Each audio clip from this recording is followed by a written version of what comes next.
What's up guys, Damian Keyes here, welcome back to the channel. So, Spotify streams, overrated or what? Now I know that in the comments below I'm going to get people going, this is clickbait. I don't think this is clickbait. I genuinely believe that Spotify streams are overrated. Let me give you the context. I totally understand that Spotify streams are important. I totally get that in order to have a career, you have to get people to listen to music, and consumption is on Spotify. But that doesn't tell the full story. And I still believe that while it's important, Spotify streams are overrated. The issue here is artists are getting caught on the Spotify treadmill, and this doesn't work out in the long form. Like, we know that Spotify pays 0.0032 of a pound and 0.004 of a dollar, not a lot, which means you have to get 250,000 spins to get $1,000. So let's say you get 1 million streams. Amazing, that is absolutely fantastic. But what it also means is next month, you need to go and get another 1 million streams to get the next $4,000. And what about the month after that? Well, if you want that $4,000, you have to go and get another 1 million streams. You can see that it's million. It has to keep growing all of the time. So this has no foundation or infrastructure. Now, if we look at how record labels work, a record label gets attention trying to push people across to Spotify. Get some radio play, try to push them across to Spotify because people don't buy CDs. Get some TV, try and push them across to Spotify. If you get on a support tour, try and push people across to Spotify. Now, when they're doing this, they're hoping that those people who listen to the music come back into Instagram, Facebook, YouTube, and click that follow button, click that subscribe button. But it's very much an afterthought. Get the attention, push them to Spotify, hope for the best, they end up in the socials. Problem is on the whole, most people don't. So they're sending people to Spotify and they're falling out the bottom because we can't retarget them. So let's say you get onto a big playlist, this happens all of the time,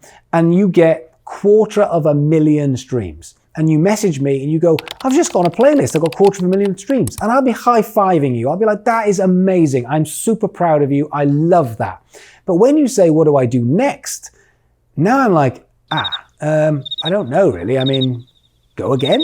Because I can't get hold of any of those people, and if they haven't made their way to your Instagram, if they haven't made their way across to one of your social media platforms, your TikTok or your YouTube, I can't get hold of them. I can't get to them to tell them about your next song. So we just have to hope that they know about it, hope that they find out about it, and hope that they come back. Problem with this strategy for artists is it relies on hope. Hopefully they'll come back into our audience and we'll be able to retarget them and turn them into fans. Not so bad for the label who've got thousands and thousands of tracks and all these little bits of money are going in creating one massive pot of wealth. Different for the individual DIY artist. Now, way back in the day, this was a lot simpler. If we look at 80s and 90s, 2000s, in the heyday of vinyl and CDs, you had this MTV generation, which was pushing out these music videos, which we would watch in order to promote us getting off our ass, walking to town and buying something. That was the end product. Buying something, and once you bought it, it was like, good,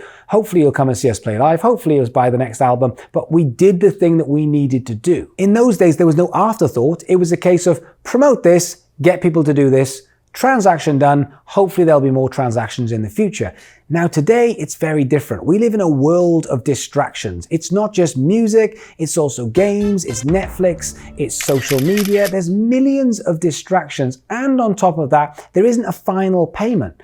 It's, I need you to listen to the music multiple times and keep coming back. So the question is, how do we get people to keep coming back, to listen to that track again and again, so it becomes into someone's life playlist that they're listening to on a regular basis, and they stick around for the next single or the next album and the next single and the next album, and we can sell merch to them and we can sell tickets to them? Well, the answer is socials, but we have to get them into socials first, and at that point, they're housed. At this point, we can push them to YouTube. They're going to come back because they bring up Instagram, there you are. They will be pushed across to Spotify, and when they come back on Instagram, there you are. We're pushing them around, but we're housing them into socials. So rather than driving people to Spotify and then falling out the bottom, we need to be driving people to Instagram or Facebook or YouTube or TikTok, and then from there, we've house them, and then we can push them to listen to the music or watch the video. So when someone does message me and say, hey, I've just got that big playlist, I've got a massive amount of streams, what do I do? My answer is this: you need to sort your socials out now. Because let's say on the off chance that someone says, maybe I'll go and find out more, and they do come into your house, they do come into your Instagram or your TikTok or your Facebook or your YouTube or somewhere else, you need to be ready for them, which means the content needs to be valuable. It needs to be a point where they come in and go, this is a bit of me. This is a connection. I like this. I want more. Because at that point, we're bringing them into somewhere where we can hold them, we can keep them, we can retarget them. So there is a solution. We need to change our mindset on how we promote music in general. What if instead of saying, I'm going to use this music to get people across to Spotify so I can build some numbers on Spotify? What if we said, no, I'm going to use this music to build an army? And that army will go across to Spotify, but it will do a bunch of other stuff as well. The problem is, it's a slight difference between saying the music's over there and the party is here and the music is at the forefront and this is the bit. And from there, by the way, I've got a new single out, come back next week. And they absolutely will. We are fully aware of social media's capabilities. The problem is more people are joining social media, more people are promoting something every single day, which means the standard is going higher and higher. And we cannot just take a selfie or take a picture of some food or take a picture of some view and expect that to house people to then push them across to our music. It simply isn't good enough. You spent so much time and effort and energy on making this amazing music. If you go on tour, you spend so much time, effort, and energy on getting ready for the gig. Why would you not do the same thing with your social media? You might spend weeks or months making the music. Why would you spend 20 seconds on taking a selfie to put that as the message in front of people before you put them across? So now is the time to stop trying to sell music or push people across to Spotify.